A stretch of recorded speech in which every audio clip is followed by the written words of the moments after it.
The depths of Troy Spring were a diver's paradise, a mesmerizing realm of crystal-clear waters and breathtaking visibility. Divers from all over flocked to this secluded spot in Lafayette County, eager to explore the uncharted territories hidden beneath the surface. But on one fateful April day in 1990, the tranquility of Troy Spring was shattered by a tragic event that would change the course of history. The closing of Troy Spring was a devastating blow, not only to open water divers, but also to the cave and cavern diving community in north-central Florida. Despite not being a traditional cave diving site, Troy Spring was widely regarded as one of the premier open water training locations in the southeastern United States, rivaled only by the legendary Crystal River. With its clear spring water, diverse range of depths, and long wide run to the Swanee River, Troy Spring was a diver's dream come true. It was also larger than many of the training pools used by visiting students, making it the perfect place to hone their skills.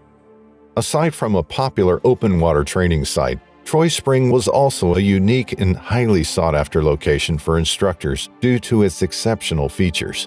With the exception of a small cave at the bottom and a few shallow overhanging ledges, there were no cavern areas that divers were likely to stray into, making it a safe and secure spot for training. But perhaps the most dangerous aspect of Troy Spring was the lack of regulations and oversight, leaving divers to navigate the site without proper guidance and precautions. On April 14, 1990, John and Michael set out for a diving adventure at Troy Spring. As daring divers, they were no strangers to the thrill of exploring the depths of the water.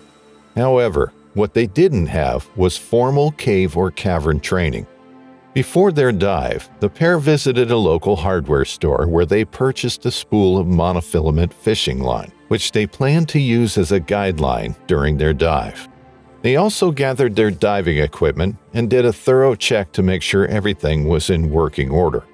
They were excited to explore the unknown depths of the spring and set off with a sense of adventure and thrill. Despite the lack of training, the duo announced their intention to delve a little way into the extremely tiny cave at the 80-foot level. As they geared up and descended into the crystal-clear waters of the spring, little did they know that this would be their last dive. They had spent the previous night discussing their plan to explore the tiny cave located at the 80-foot level. As they prepared to enter the water, several other divers gathered around, trying to convince them to stay in the open water. They warned John and Michael of the dangers of venturing into the cave without proper training, citing the potential for disorientation, equipment failure, and strong currents.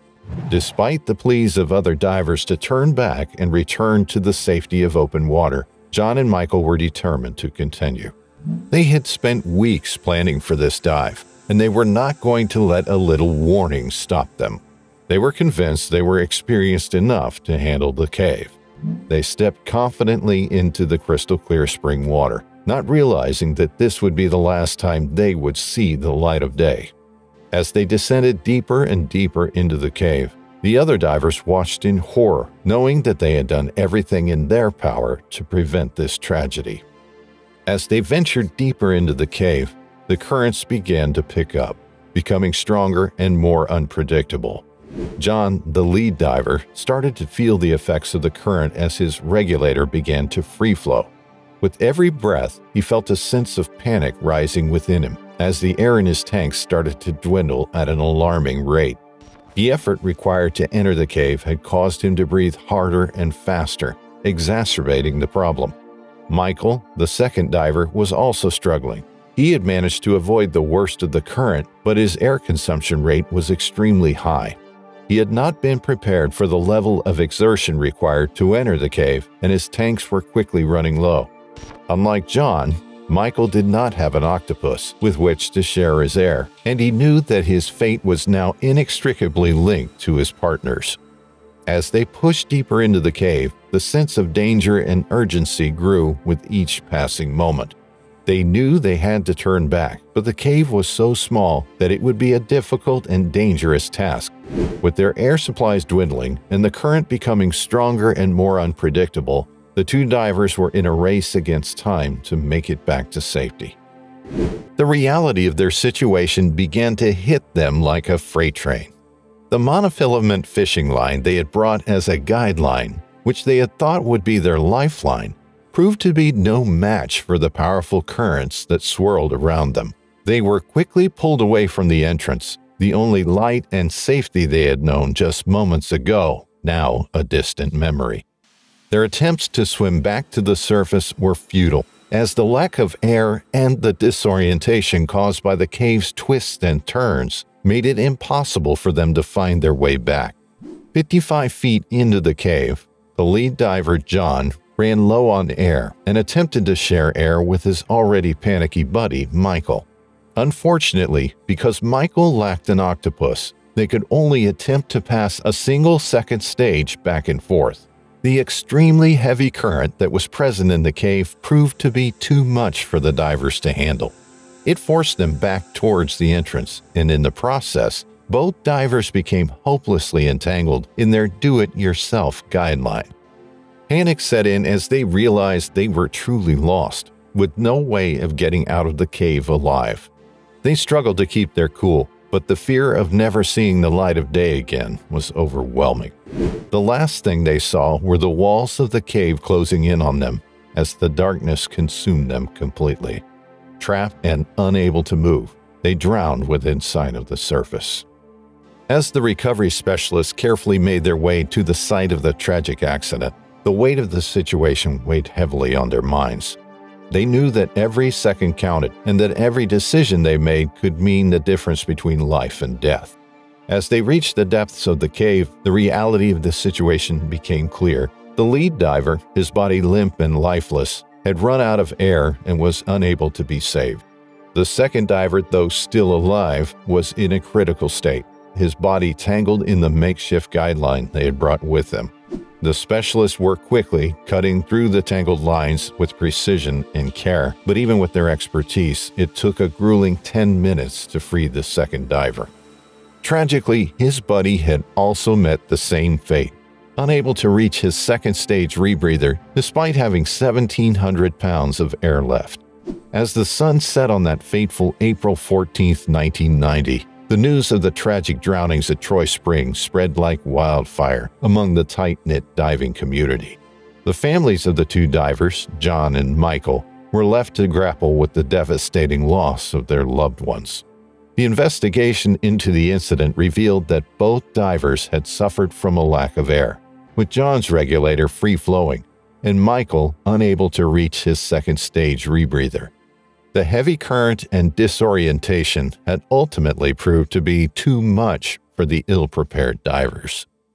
The tragic drowning of two Palatka, Florida divers in Troy Springs was a shock to the diving community and raised concerns about the consequences of the lack of regulations and oversight at the site. The fact that access to Troy Springs required neither an admission fee nor adherence to a significant number of state, county, or private park rules may have contributed to the accident, as divers may not have been as aware of the potential risks and hazards of the site. 2 days later, the executor of the estate that controls the right-of-way to the spring made the difficult decision to close the site to the public in order to prevent any future tragedies from occurring. With the looming threat of lawsuits and government intervention, the property could no longer afford the risk.